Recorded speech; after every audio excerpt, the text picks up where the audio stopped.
जम्मू कश्मीर से इस वक्त की बड़ी खबर आपको अपडेट दे दें। रामबन खूनी नाले के ताल्लुक से, जहां इलाके में कल से लापता अफराद की तलाश जारी है। अभी भी 9 अफराद के मलबे के नीचे दबे होने का अंदेशा है।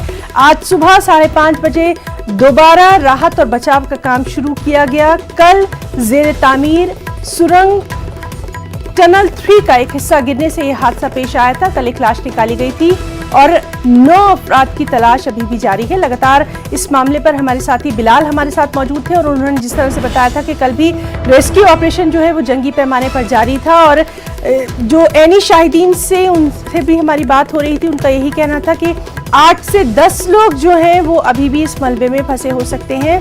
कल भी हमने देखा था कि किस तरह से इस मलबे को हटाने का काम जारी था और आज सुबह 5:30 बजे दोबारा ये तलाशी कार्रवाई, जो मलबे में लोग दबे हुए हैं उनकी तलाशी कार्रवाई, लापता अफराद की ये कार्रवाई जारी है। और कल एक लाश निकाली गई थी।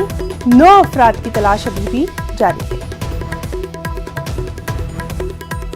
तो अहम खबर जिस पर लगातार कल से ही हमारी नजर बनी हुई है, रामबन खूनी नाले के ताल्लुक से, जहां टनल 3 में हादसा पेश आया था।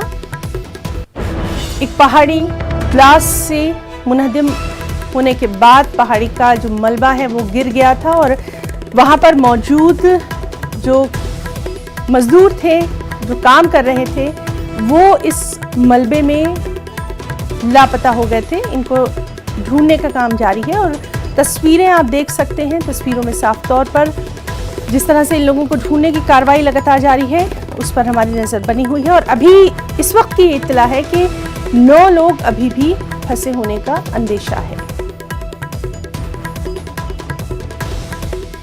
कल से ही लगातार इस बेहद अहम खबर पर नजर बनी हुई है और जिस तरह से